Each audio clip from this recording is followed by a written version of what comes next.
Bienvenue à Azay-le-Rideau. Il commence à pleuvoir, nous sommes cachés sous le parapluie Mary Poppins.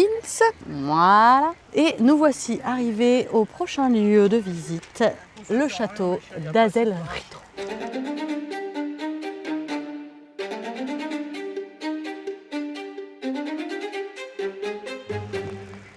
Le château a l'air d'être posé vraiment au bord de l'eau.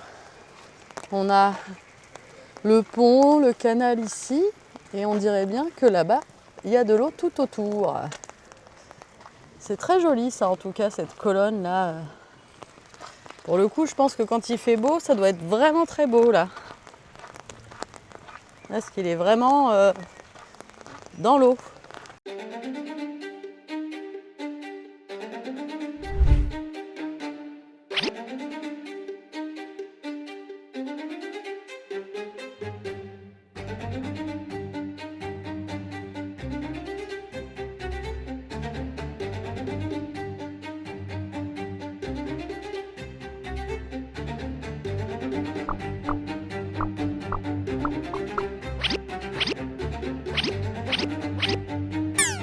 Supercalifragilisticexpialidocious.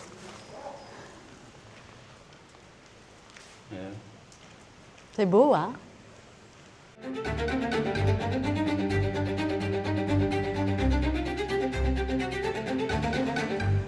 C'est sympa. Azay-le. Ah, enfin, un peu de solitude et de tranquillité. Ça, c'est oui. C'est bien, ça, au moins, c'est très aéré comme château. Quand il fait chaud, ça doit être bien. Tout âme pierre. Ah. Attention, c'est un ryokan, comme dans les maisons japonaises. Faut enlever tes chaussures.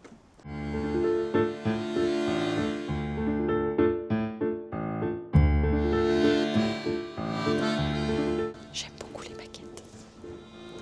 Je trouve ça très joli. Surtout quand il y a un peu de lumière comme ça, j'aime beaucoup.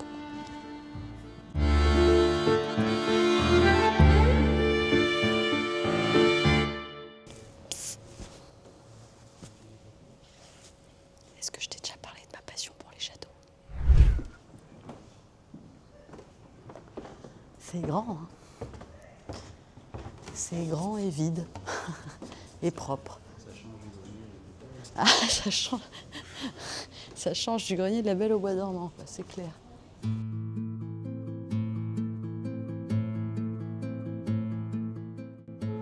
Ouh là là, faut pas avoir le vertige, hein.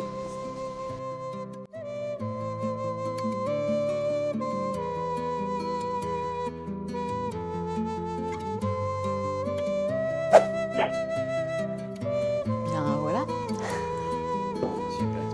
Super exposition du vide. Ça manque quand même un petit peu de... Ouais, je sais pas, ça manque d'un truc, quoi. C'est un petit peu vidoche, quoi. Après, on voit la charpente. Oui, très belle charpente. Qui plus est. Au demeurant, oui. Bon, il n'y a pas grand-chose à voir de ce côté-là. C'est vrai que c'est fou de voir chaque château qui est vraiment, même au niveau du meublement et tout, enfin c'est fou quoi. Il y en a avec des plafonds en marbre, t'en as avec des poêles de 400 kilos, t'en as... Je trouve ça fou quand même que chaque château ait sa propre particularité quoi. Et il n'y a aucun château qui se ressemble. C'est vrai, hein? Et chacun a son petit charme, chacun a ses avantages et ses inconvénients. C'est ça qui est beau.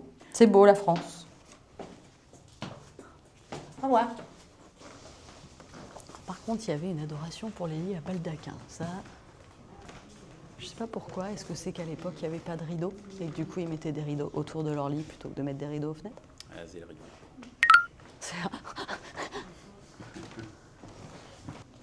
Pour les moustiques, peut-être. Je ne sais pas, je ne sais pas, je ne sais pas. Attention. Le dressing. Ouais, c'est quand même très vide. On notera quand même que la cheminée est très bien faite. L'effet est là. C'est pas le plus impressionnant qu'on ait vu, clairement. Chambre de psyché. Ouf, bon alors là...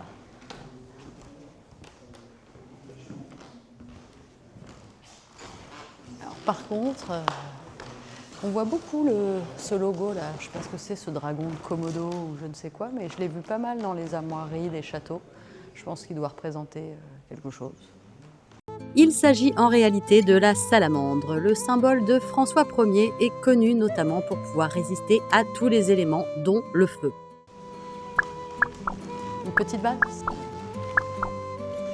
C'était la salle de bal, peut-être.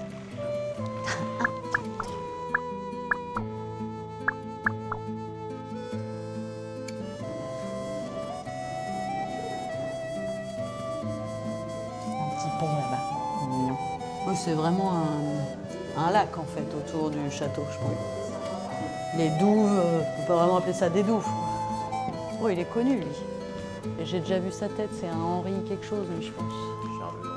Charles Rieu. Charles Rieu. Mais après, je sais pas, ça, il a bien une tête de François, lui. Là, je dirais un Henri, et lui, je vois bien un Charles. Non? Moi, je pars là-dessus. Bon, il s'avère qu'on avait les bons prénoms, mais peut-être pas dans le bon ordre. Et puis, il y avait un Louis, et non pas un Charles. Mais bon, il y avait bien sinon un Henri et un François. François, qu'est-ce que tu as pris cher? Chambre du roi. Somme toute assez modeste, assez simple. Il avait un petit lit comparé à la chambre.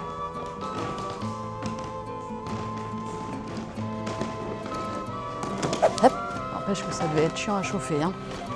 Ah mais c'était peut-être pour ça les rideaux, pour la chaleur. Oh, très bel escalier, Uncle et Mason. Suivez-moi, jeune troubadour.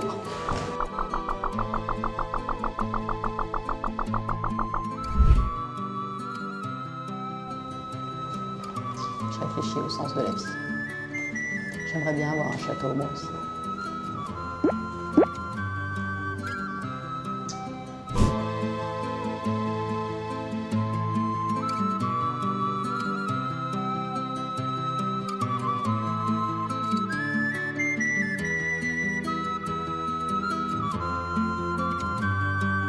C'est ma salle préférée, la salle de jeu. Je sais pas ce que c'est. C'est un instrument de calcul mécanique qu'on voit là-bas. Un boulier, plus exactement, pour compter les points au billard. Juste une feuille de papier, un crayon aurait suffi, mais non, on fait toujours dans la grande ici. Voilà. Merci, Jérémy. Pour quand on dit ancien, 50 €. Sur le bon coin, retrouvez-le sur le bon coin. Ah, la bouffe, la victuaille, la graillance. Ah, alors, petit point positif quand même pour le puits ici, là, qui je pense était pratique. Pas Chenonceau. Mais ça vaut absolument pas la cuisine de Chenonceau, qui reste quand même pour nous la plus stylée. Non, la cuisine. Là, je pense que c'était juste le garde-manger. Et là, on est dans la cuistoche.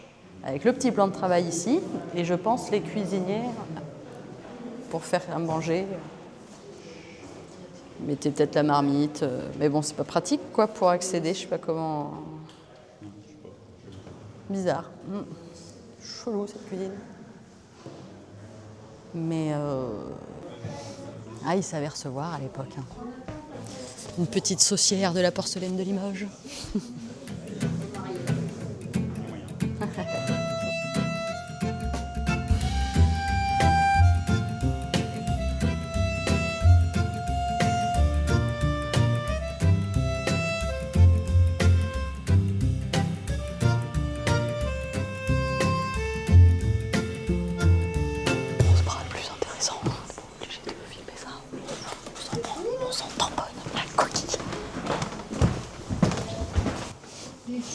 Pas ce qu'on veut voir. Nous, on veut voir de la belle architecture, tout ça. Non, interdit. Parce que les salons, je veux dire, au bout d'un moment, t'as vu un château, t'as vu 2 châteaux, t'as vu 3 châteaux. Bon, les salons, hein, commence à en avoir. Ah, la casquette. 16 balles. 16 balles, ouais. Oh, 20 minutes. Ouais, est-ce que ça les vaut? L'architecture est très belle, en vrai. Je pense que quand il fait vraiment beau, de faire un petit tour du château et tout, je pense que c'est joli. Après, l'intérieur est quand même très vide. Les salles n'ont pas grand intérêt, je trouve. Mais bon, pour l'architecture du château, je trouve quand même que ça vaut le coup. Un peu comme Chenonceau, en fait. Moi, je le mets un peu dans la même case que Chenonceau, dans le sens où il est beau, il est sur l'eau, c'est joli, nanani, kakaki, kakakin, mais c'est vide et ça raconte pas vraiment grand-chose à l'intérieur, quoi. Voilà. Donc, next.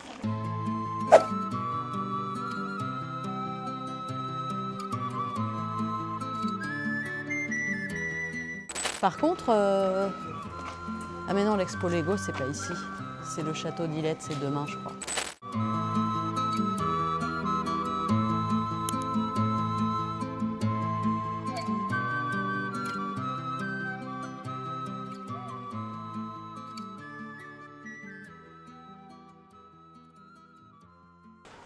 C'est bon ?